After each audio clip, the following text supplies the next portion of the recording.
नमस्कार। बढ़ते हैं अगले पाठ की ओर। पाठ संख्या 2, विषय है पूर्व जन्म शाप, जिसे पितृशाप कह दिया जाता है। जबकि पूर्व जन्म शाप के अंतर्गत 8 किस्म के शाप हैं, जिनके नामों के बारे में पहले पाठ में चर्चा की गई।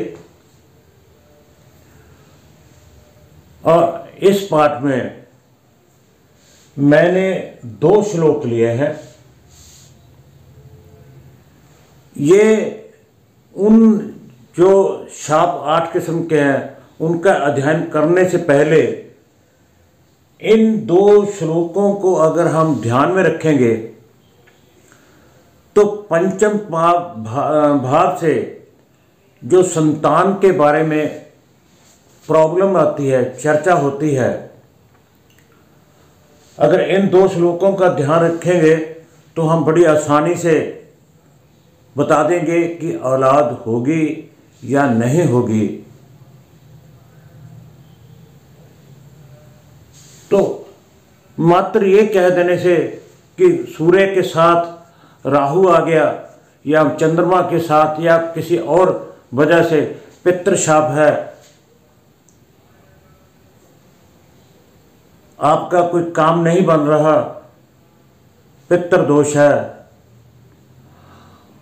आपके घर में झगड़ा है, पितृ दोष है, आपका औलाद, आपकी संतान आपका कहना नहीं मानती तो आप भी अपने पिता का नहीं मानते होंगे, पितृशाप है।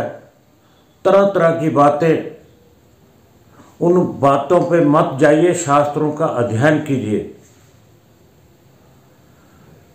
पूर्व जन्म शाप सिर्फ और सिर्फ पंचम भाव से संबंधित है और संतान की उत्पत्ति या संतान के जन्म या उनके संबंधी कोई प्रॉब्लम है, सब उससे रिलेटेड है।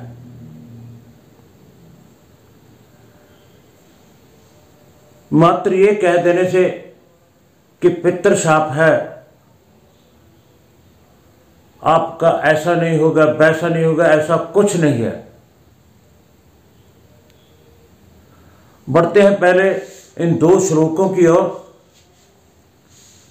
ये श्लोक जो हैं, जैसे पराशर जी और मैत्रेय में संवाद है, ऐसे ही शिव जी और पार्वती के संवाद के रूप में लिया गया, पंचम भाव से रिलेटेड है।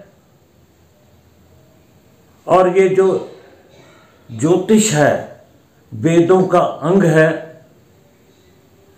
ये मेरे या किसी और विद्वान के बनाए हुए नहीं, ये शिव पार्वती जी के संवाद के रूप में लिए जाते हैं। और जो उपाय भी हैं वो भी वही करने चाहिए जो ग्रंथों में बताए गए हैं।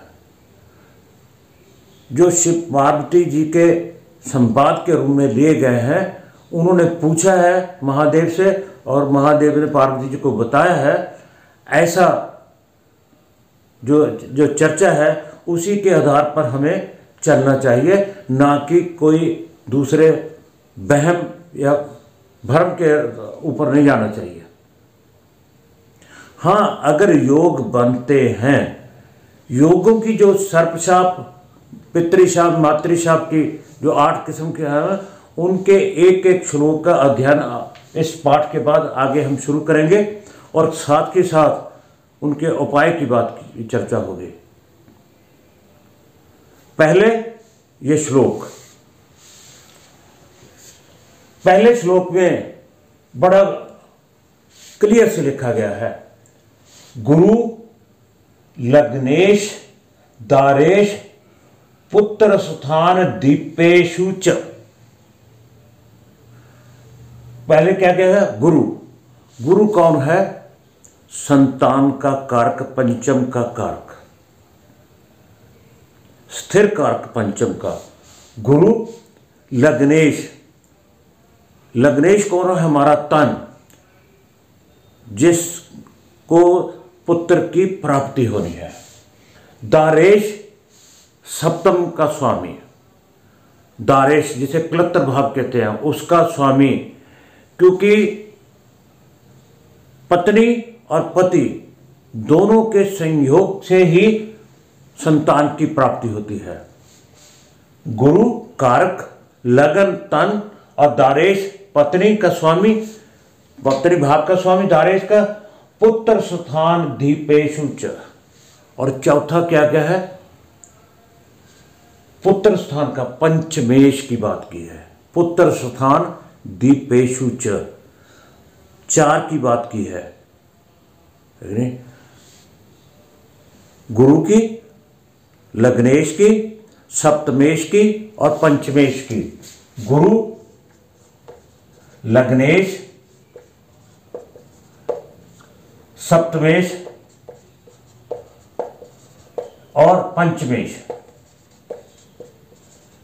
इन 4 की बात की गई है। इन 4 की पहली पंक्ति में चारों की चर्चा है, दूसरी पंक्ति में स्पष्ट तौर पे कह दिया गया है सर्वेषु बालहीनेषु, सर्वेषु सारे के सारे, कौन सारे के सारे? ये चारों। सर्वेषु बलहीनेषु, कमजोर हो, बलहीन हो। बलहीन कैसे देख रहा है ये आप सब जानते हैं। वो अस्त है, बकरी है, किस भाव में बैठा है, षटबल में भी जाकर आप देख सकते हैं।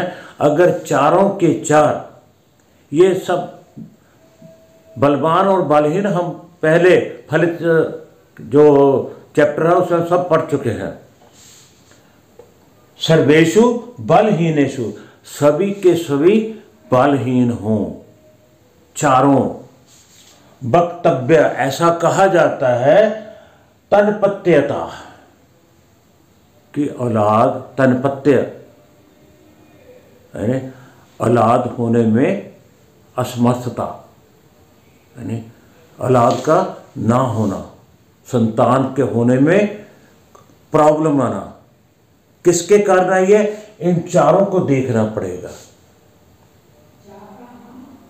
यानी गुरु, लग्नेश, सप्तमेश और पंचमेश। गुरु के अलावा लगन किसी का कोई भी हो सकता है।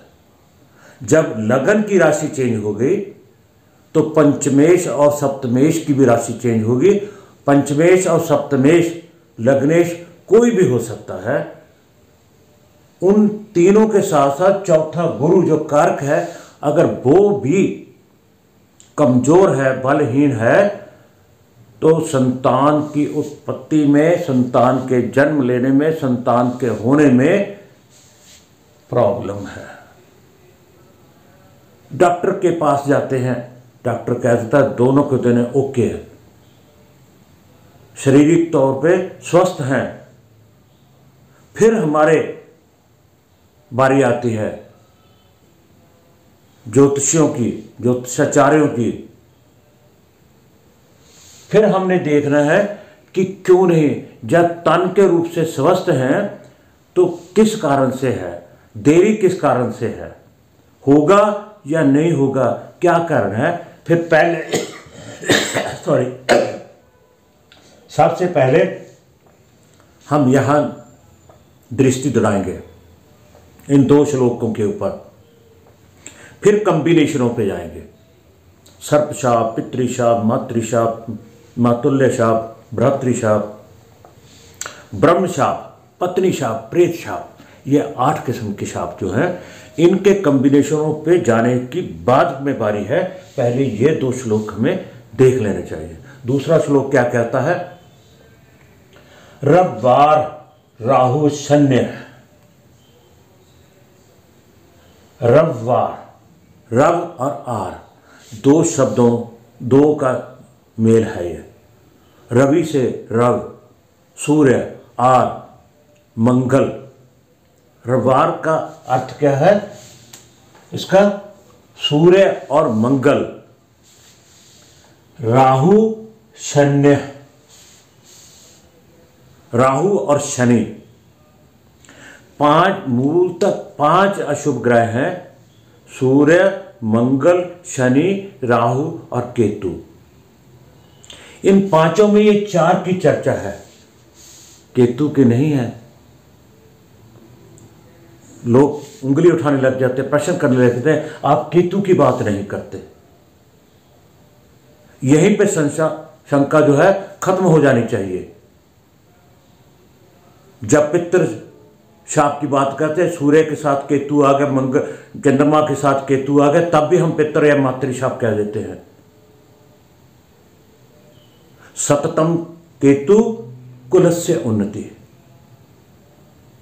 जब नवग्रह की प्रार्थना करते हैं, स्तोत्र बोलते हैं, तो उसमें कुल की उन्नति बोलते हैं, पुत्र का कारक बोलते हैं केतु को। केतु कुल वर्धनम, कुल की वृद्धि करता है केतु, ये शास्त्र कहते हैं। किंतु परंतु तो आप मेरे ऊपर उठा सकते हैं, क्योंकि मेरे शब्द नहीं है, मैं केतु को क्यों नहीं लेता। इसलिए चारों की बात की गई है। रविवार सूर्य, मंगल, राहु और शनि। सबला पुत्र भागवा, सबला पुत्र भागगा, सभी के सभी, सबला का अर्थ है बलवान होकर। चार ग्रह जो हैं अशुभ ग्रह हैं, सभी बलवान होकर कहां बैठे? पुत्र भावगा, पंचम भाव में, पंचम भाव में स्थित हो, बैठे हो। अगर ये चारों अशुभ ग्रह बलवान होकर पंचम भाव में बैठे हैं, आगे क्या है? तद अनपत्यता चेत शौर्बला पुत्र कारक। फिर अनपत्यता की बात होती है, संतान के ना होने की। शौर्बला पुत्र कारक, पुत्र के कारक कौन है? ये सभी शौर्बला, ये सभी बलवान हो, और कारक हम गुरु को ही ले लेते हैं, वो कमजोर हो। ये चारों बलवान होकर पंचम में बैठे हो और गुरु कमजोर हो, तो हमें अनपत्यता का जिक्र करना चाहिए। औलाद होने में दिक्कत बतानी चाहिए, प्रॉब्लम बतानी चाहिए।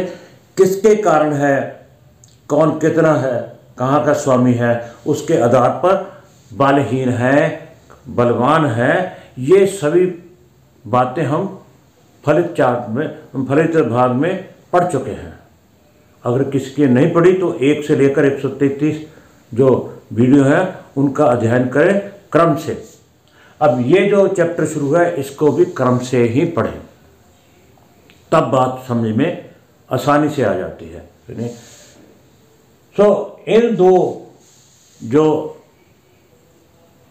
श्लोक हैं इनका जिक्र शिव और पार्वती के संवाद के रूप में लिया जाता है, और ये ग्रंथों में दर्ज हैं, और इनके ही जो उपाय बताए गए होंगे उनके आधार पर भी उपायों की बात करेंगे, भी क्या करना चाहिए और कितना करना चाहिए। नहीं, आप बड़ी अच्छी ढंग से सीख पाएंगे अगर आप क्रम से पाठ पढ़ेंगे। अब इन 2 श्लोकों के बाद जो नेक्स्ट पाठ होगा उसमें हम पहले शाप की बात करेंगे, उसके श्लोक लेंगे, उसके बाद क्रम से हम लेते जाएंगे। सो किसी को डरने की जरूरत नहीं, और कृपया किसी को डराएं भी मत। ये अपने सनातन धर्म को हम गिरावट की ओर ना ले जाएं, इसको ऊंचा उठाने की अपने स्वार्थ के लिए कम से कम ऐसा ना करें।